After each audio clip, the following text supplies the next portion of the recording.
Hello and welcome to this edition of the Panorama Angle. I'm joined today again with our wonderful Laura Florence, the Director of Business Development for Panorama Consulting Group. Laura, thank you so much for joining us today. It is my pleasure, Samuel. Thank you for inviting me to this. No problem. And it is a beautiful August morning here in Denver, Colorado. And today our topic is going to be something a little interesting, and it's something that I think that a lot of businesses that are going through ERP projects or business transformation initiatives are having a lot of struggle with, and that is internal resource commitment. Is that correct? Absolutely. I will say it's probably the number one question that I get asked during the sales cycle, which is it's really an education process when I'm working with my clients is how much time is this going to take and how much is it going to cost and how many people and who should be involved and just that whole entire thread. So yes, I think it's a great topic. That's a lot of questions for. I mean, it's not a small project, but it is a lot of questions for a large project even. And I think something that some companies actually forget is the fact that you do have to use your internal resources, and you're going to have a lot of time commitment.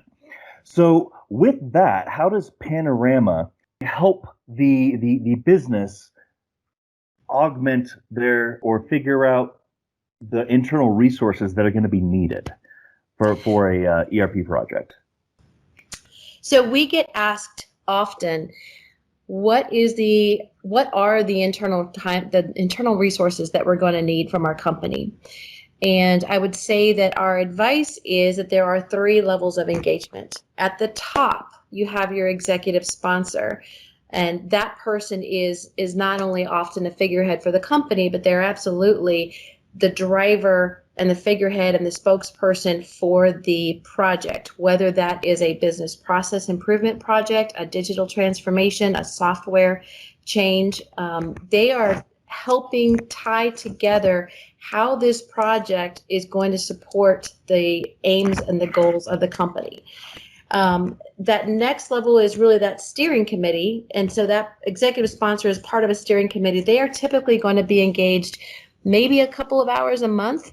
They need to know what's happening with the project. They need to, at the end of the day, they are the ones that are going to give the approvals if there is a need for time and budget and resources.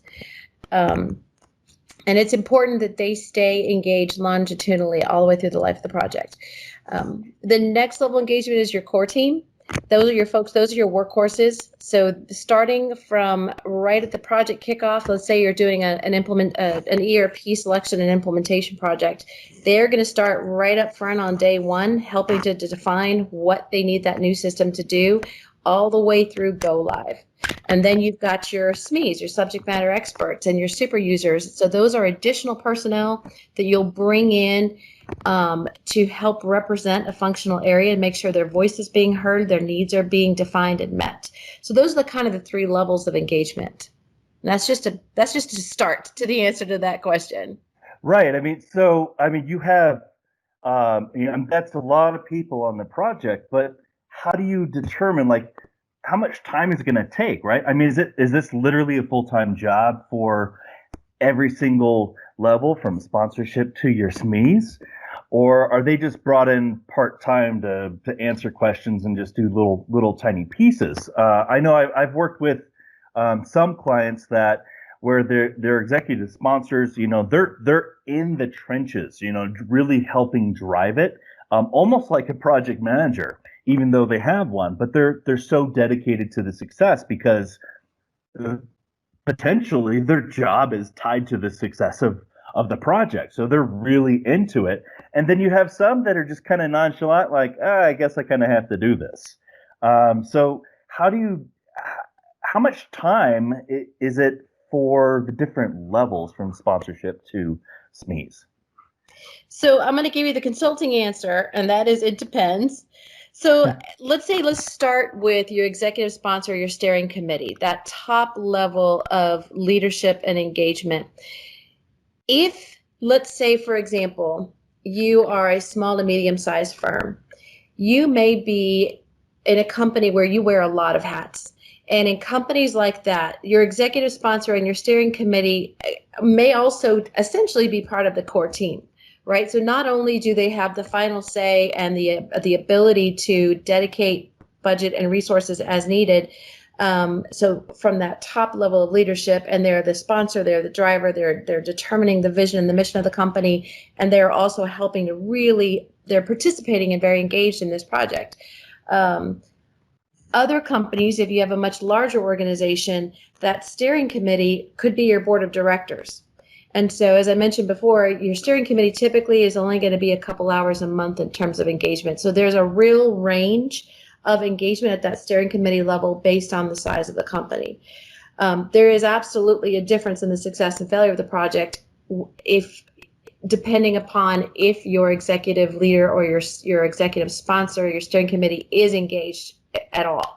If they check out the project the first time it hits a bump, the first time there's a need for resources, the first time there's a need for business decisions, it will just stall. So that engagement, while it may be minimal, is absolutely essential. So that's the top level. It's a couple hours a week, a couple hours a month. Then you get to your core team. So that level of engagement is really going to change over time. So at the beginning, when you're going through the selection phase, it's a real roller coaster. So we're going to really need that core team full time at the point that we are determining what are the functional requirements and the needs of the system, designing what the future state of your people, process, technology environment is going to be. So for that core team, at the beginning of a selection phase, they're very, very, very engaged. Well, then there's a hurry up and wait phase where we are sending out requests for proposals, the vendors are preparing their demos, etc. They may be engaged in helping with demonstration scripts, etc., but it's much less engagement. Then you get into the demonstration phase, and that is intense. So that is sitting in a room 8 to 10 hours a day, multiple days, very, very, very time consuming for that core team. And then again, their participation dips as we get into, we start crunching the numbers, we're getting the updated proposals, we're putting together the business cases, we're really analyzing and coming up with that final recommendation. That's the selection phase. The next phase is in between selection and implementation, is pre-implementation. And for some companies, that could be a lull for their core team, because they're just making sure you have a room for people to work in, making sure, if you have to buy some hardware, the hardware is being purchased. Or it could be where the core team starts to ramp up to this being a full-time job. Because if there is an opportunity to define business processes, make business decisions before you go into implementation, you'll be far more effective during your design phase with the vendors. And I'll give you an example. So let's say, for example, that the new system is going to have workflow automation, and you want an automated approval process, let's say for invoices. And that you've got different levels of approval authority based on user status. So if I am an AE, I can sell something for $50,000 and I don't need to get approval. If I'm a senior AE, I can sell $250,000 and I don't need approval. But those two different layers. So when you go into that design session and they say, okay, what do you want for your approvals? If you haven't already said, I need 2 levels, I need 2 user levels, and these are what the stop gaps are, then you're going to be sitting there trying to work on making those decisions on the fly. So that pre-implementation phase is when you start really engaging your core team, making as many of those business decisions as you can in advance. And so then during implementation, it's a full-time job. Your core team is full time. And I understand, and we understand that, again, based on the size of the company, people may be wearing multiple hats. They may still have to be doing their day job. If at all possible, being able to take your core team off of their day job is far preferable. So again, it really comes down to the size of the company and the capacity of the company. So again, yes, so your engagement really ebbs and flows. Your SMEs definitely come in and go out as needed. They come in during requirements, then they leave. They come in to watch the demos, give their feedback, they leave. They're pulled into design sessions and then they leave. They're pulled in for user acceptance testing, et cetera, and then they leave. So that's kind of the 3 levels of engagement. So a couple hours a month, the kind of the roller coaster, and then ramping up to full time for the core team, and then point engagement for your subject matter experts. Okay. I mean that makes more sense. As things progress, it could take more time, but it's going to be spotty at first. And just kind of picking, getting the right people just in the right sessions. But these are considered IT projects, right? Does that mean they fall under the CIO, most of the time?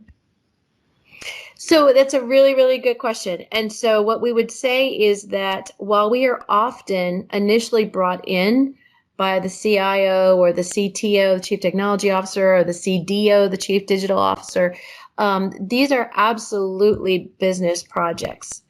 IT is essential and important and engaged because this is, by definition, you are working with technology, but these are absolutely business projects and they cannot possibly succeed unless you have engagement from across the organization. Any functional area that will be touched by this project must be engaged in the project for it to succeed. Okay. So making sure you have that engagement, like I said earlier, I've seen executive sponsors be, not even engaged. They just kind of nonchalant. Oh, sure, that sounds fine. And then you have some that almost act like they're project managers. So, is there a sweet spot? What does it really take to be a successful executive sponsor of one of these initiatives? So again, the answer will be different based on the size of the organization. So let's kind of piece them apart. The one thing that no matter the size of the organization, that executive sponsor needs to be a figurehead. That executive sponsor needs to be having regular communication, walking the floors, needs to, the status of these projects needs to be, part of every executive status meeting. They've got to have those touch points. So that's no matter the size of the organization. They've got to be visible. It's got to be relevant. It's got to stay at the top of their list in terms of this is an initiative within the organization. For a smaller organization where the executive sponsor is also part of the core team, it's even more important. Literally, change when you do a project like this, the impact on your people is intense, not only during the project itself of selecting and implementing a new software or putting together new business processes. As you go through that change is experienced at an individual level. So your executive sponsors and your project managers have to be there to have those conversations with people to reassure them what this means for them and their job and their career and the organization as a whole. So just being present, being visible, keeping this at the top of their list in terms of the organization's initiatives. Okay. So let's say you have an executive sponsor. It's a small company. So a lot of times they wear multiple hats and they don't necessarily have that time. But again, it's a small company, so they don't have somebody they can assign as a dedicated project manager. So Panorama could come in and serve as the project manager for that company, correct? Absolutely. And I of course I'm the BD chick. I don't want this to come across as a salesy thing, but Panorama, we want to support our clients the way they need to be supported. So, if we've got a client that has a dedicated PMO organization, they've got, they've made, often they'll even hire a project manager for these projects, then we can come in and just, there's a term IV&V, independent validation and verification. We can come and just visit with the project manager and take a look at the project, like maybe once a quarter, and say, here's where we see, if you think of it like a stoplight, red, yellow, green, what's the status of this project? We can come in and give that advice, give our feedback, support in any way that's desired, or we can literally run the project soup to nuts. So we can absolutely take on the responsibility of managing both the vendor resources, the system implementer resources. If you're bringing in additional companies, let's say, for example, data migration, if there's a training arm, we can manage all of that. Okay. So being that Panorama can do that, or they have the option to, like you said, hire one just for that position, what should a company be looking for to make sure that they have a successful project manager in place? Great question. So, what's it? History is the best predictor of the future. And when it comes to ERP implementations, this is not the time. This is not a first project for somebody. So you really do want to make sure that the person who is responsible for the success of a multi-million-dollar project knows what they're doing. So they have experience with ERP, they have experience with project management. So there's a difference between one of my client services directors, he calls it a project lead or a project driver. So a project manager schedules tasks, manages a timeline, manages a budget, schedules meetings, makes sure that tasks are completed. And that is a very important role, but that is not going to be enough for an ERP project. For a project that is this all encompassing and has this much of an impact on organization, you need someone who is really going to drive the project. So that means really having, not just are we on time? Are we on budget? Have we met our milestones? But building those relationships, taking a look at how this initiative is impacting the organization. One of the other things to think about, especially in regards to your core team, and it's going to come back to the project manager, I promise. One of the things we say is you want to start the way you want to finish. So when you pull folks to do a project like this, whether it's the project manager themselves or members of the core team, let's say that this is 1.5 to 5 years of their life. What happens in 1.5 or 5 years? Do they go back to their day job? Is it going to still be there for them? Or do they shift from being on the core team for this project and to creating and maintaining a center of excellence where the business processes are maintained, where or upgrades are managed, where data is managed, where business decisions are managed, so that when you first implement, the functional needs of the organization and the functional capability of the systems are 100% in alignment at the point that you go live. Well, so then let's say the software has an upgrade and you take it or you don't take it. Then let's say the organization acquires a new entity or opens up a new business unit. So what if you don't have a very intentional management, you can very quickly get a separation between the functional needs of the organization and the functional fit of your ERP system. So that center of excellence or that project manager, a role post-implementation can be to make sure you keep those things in alignment. Does that make sense? No, that makes sense, definitely. We're talking about like the time commitments that are taken in these projects. That's a lot of work, and a lot of times you see, and I've seen it personally, and it causes delays and issues with the planning and implementation of these projects. Is people get burned out and they leave the company. So a lot of times they take that knowledge with them about what's happening in the project. What are some, maybe like, if you could give us like 3 tips on how a company could make sure that they retain these people, either through, backfilling, not burning them out, some way that they don't stall their project by basically working their people to death. Right. And, and this is just tricky. If you can take people offline and implementing doing a project implementation can be their full-time job, that's the best case scenario. I think one of the first things is it's about managing expectations.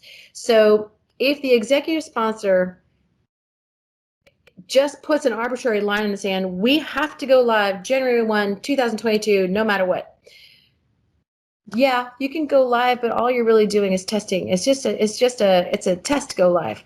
You will eventually go live after you fix everything that wasn't implemented properly, just so that you could go live on that date. And we had a client. Yes, you've seen it. So the first thing is really having realistic expectations of what can be accomplished in terms of time. The second thing is, again, so with change management, there's 3 phases. There's preparing for change, managing change, reinforcing change.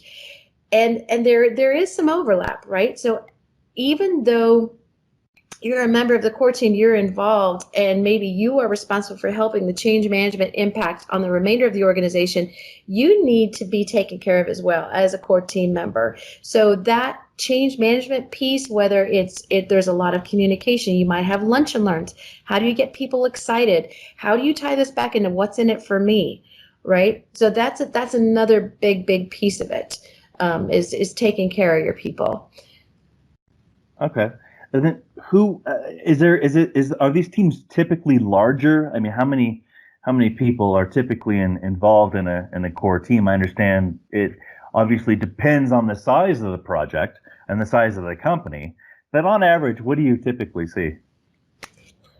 So I have seen core teams of over 30 people. And for a very large organization where they are taking on the responsibility for a lot of business process work and change management work, as well as working hand in hand with the implementers from a business design perspective, that can make sense. If you are, a $1 billion company plus, that can make sense that your team is going to be 30 people.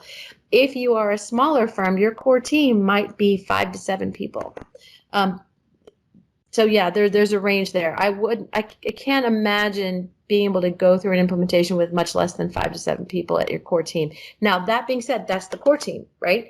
Then you've got your steering committee. That can be a handful of people all the way up to an entire board of directors. And then you have your subject matter experts. That can be a cadre of another 30 people that they're being pulled in as needed. Mm-hmm. Now, so is there anybody else that's really key that we haven't mentioned besides our steering committee, executive sponsors, our SMEs, and our core project team on the client side that could be essential, but a lot of times people forget to include in these type of projects?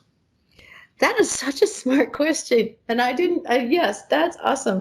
Okay, so your influencers. Your influencers. So these are the people, maybe they are people that have been with the organization their entire careers, or they're just really charismatic people within your organization. They're not part of the core team. They're not necessarily a SME, but they're influencers. And those are the people that you absolutely want to win over. Those are the people that you want to be walking the floors, talking to them, getting them fired up so that they will then fire up the folks around them. So yeah, great question. You got to So take care of your influencers.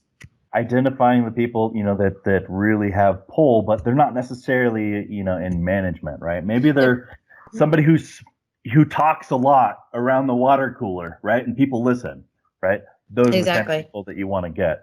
Yep. You don't want those negative Nancy's, right? You want those positive Pauls. Yeah, there you go. You just made that. I just made that up. I like it. I like it. The other question is, and I think that this is going to also be important, is the feedback. So when you're doing these type of things, whether you're a B2C type client, or you are a B2B type client or business, getting the feedback from the people that you do business with, how important is that? That's a great question. So it's going to differ. And there's a complete gamut. So we have had clients say, listen, the fact that we are doing an ERP project has to remain utterly and completely under wraps because we serve big box companies. If they find out that we are going through an ERP project, they are going to downgrade us as a vendor. We are going to lose business. Like, this is super, super, super private. I've had other clients that literally where the project started, the starting point was to reach out to their clients and say, we want to be easy to do business with. We want to be your number one. We want to be your number one vendor. What do you need from us? What does that user experience need to be for you? And really took that as an input to define the functional requirements of a new system. Okay. So I've seen some of them where they're B2B, and in general they do business a certain way, and they've improved how they do business, getting information from all of their clients. Now on the flip side, they have one very large client who insists on doing a business completely different than everybody else. Is it worth it a lot of times to make those customizations inside of an ERP and try and do the planning around that huge client, or say, hey, we're gonna put the reins on this client and say we're changing the system and we're gonna do it this way. How best can we work with you doing it that way instead? I feel so guilty. This is another. It depends, because here's the deal, Samuel. So realistically, if you are your vendor X, and there are 7 other companies that create your same product that you're selling to Best Buy. You're the only one that creates this product. If you're the only one, you're the only one. There's an example that I have. I can't mention the name, but that's exactly what's happening. They're the only company that makes this product. It's patented. Everybody buys it. And there's this one client that only wants to do business this one way. And we're looking at customizing the system just for that one client. And I'm saying, put your foot down. Yeah, so I was talking with somebody yesterday. They have one client that is 60% of their business. And if that client were to come to them and say, listen, if we have to be able to use EDI. We do not want to be dealing with calls and faxes and going to a pop-out portal, et cetera. We just want EDI. We don't want to talk to anybody. We just want it to happen this way. And it needs to be structured this way so that it integrates with our system. You think of it, it's almost like a vertical integration, right? So you are tying your business to this other business if you decide to customize your system so that you can continue to do business in a seamless fashion. If they're 60% of your revenue, that might make sense. Here's the other side. Who's going to pay for it? So let's say that somebody is 60% or 80% of your business, and they're like, it has to be this way. Then maybe they need to ante up. Maybe they need to provide a couple of resources in those design sessions and be engaged, because this is a type of vertical integration, and you need to hear their voice. So I think that's a great idea, to have them say, hey, if you really want to do business with us, give us a couple resources. And I think that could, really help alleviate some of the stressors on your own organization as well. So I guess, as we're wrapping up, is this really a full-time job? So like, if we're bringing in accounting SMEs, would it be easier to have somebody come in and backfill the accounting, since that's a little easier, but then you have to train them on the processes?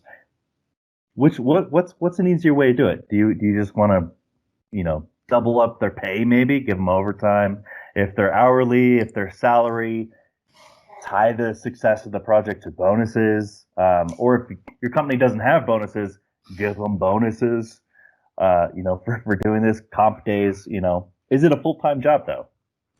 During implementation for your core team, if at all possible, yes, it absolutely is a full-time job. It absolutely is a full-time job. And I will say, when we talk about, tying success to compensation, for your executive sponsors, for your project managers, that is something that can be a very successful motivator. But if at all possible, it's absolutely a full-time job for the core team members. And again, what does that turn into at the end of the project? Do they just roll into establishing and maintaining a center of excellence, or do they then go back to their day job? And that's a decision that's going to be different by company and by person. The other thing is that, you mentioned, losing the brain trust mid-project. If somebody gets burnt out, somebody leaves the company, and, we're talking about taking care, the care and feeding of your team.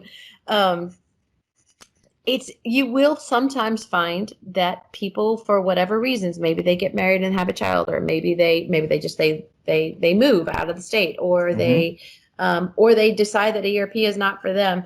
You if at all possible, you do want to have more than one person by functional area, and if at all possible, you want that core team to have some upstream, downstream experience within the organization. So you don't want to have a member of your core team that only knows finance and accounting.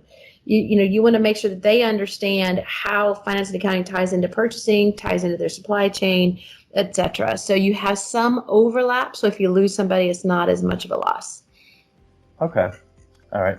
Laura, I think there's a lot more that we can discuss here, but we are coming up on our time. So let's do this. Let's go ahead and continue this conversation for our next episode, because I think there is a wealth of knowledge inside that head of yours, and I'd like to pull it out and get our listeners to really sink their teeth into the knowledge that you can provide.